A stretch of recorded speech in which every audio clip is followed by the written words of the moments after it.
these episodic moments of violence and street protests, they hide a continuing sort of ferment of opposition and of conflict, basically, between the Iranian people. And not just when we say the Iranian people, I think a feature of this protest has been ethnic tensions in the west of Iran and in the southeast of Iran. And this is what really concerns a lot of people inside Iran and looking out in, that could this develop into a kind of a civil war, the like of which, we only saw the emergence of this in the aftermath of the revolution in the early 80s, when Kurdish separatists started to bang the drum. Donald Trump seems to have pulled back from launching an attack on Iran. He'd promised to support the protesters there, but last night he said that he thought the situation had eased. We've been told that the killing in Iran is stopping, and it's stopped, and it's stopping. And there's no plan for executions or executions. So I've been told that on good authority. We'll find out about it. I'm sure if it happens, we'll all be very upset, including you will be very upset. But that's just gotten to me, some information that the killing has stopped, that the executions have stopped. They're not going to have an execution, which a lot of people were talking about for the last couple of days. Today was going to be the day of execution. That's Trump talking there. Of course, it's good news if Iran doesn't execute protesters and isn't attacking them on the streets. But is the easing of action by the regime because the protesters have been forced to give up? Charlie Gammell is a former diplomat on the Iran desk at the Foreign Office. We can speak to him now. Charlie, morning to you. Morning, Steve. How pessimistic do we be today? Because, it strikes me as just fundamentally unlikely that Iran are going to stop political repression, stop executing people they don't like, stop killing people extrajudicially, just because there's been a bit of attention from the West on them. Is this a sign actually that the regime wobbled but is now fairly strongly in place at the moment? I think it's definitely a sign that the regime is taking seriously Donald Trump's threats to bomb them, and I think they've seen in the past that when he threatens to do something, he sometimes does it. We saw it with the killing of Soleimani in 2019, and then over the summer.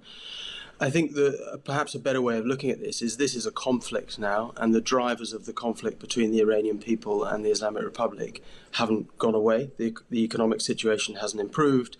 The regime is no less repressive than it was 3 days ago.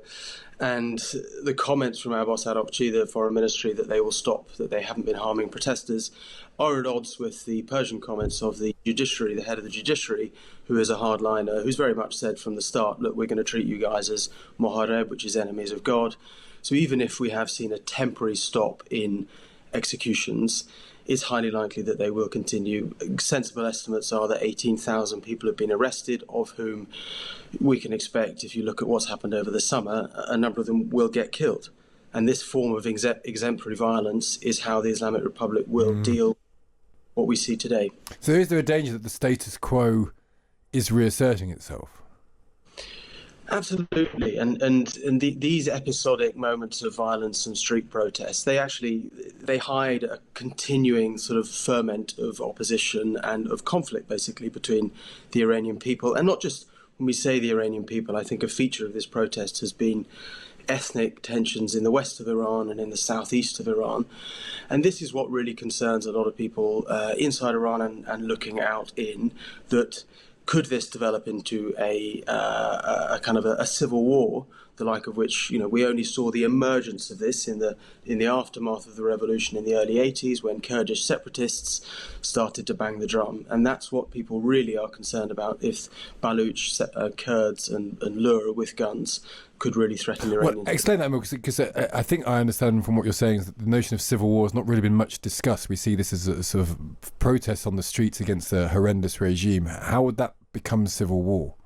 Yeah, so I think in the narrative of the Islamic Republic of Iran, even in kind of government circles, I remember when I was in government, when you'd have a protest like this, there would basically be two questions asked: is the regime going to fall, or is the regime going to carry on?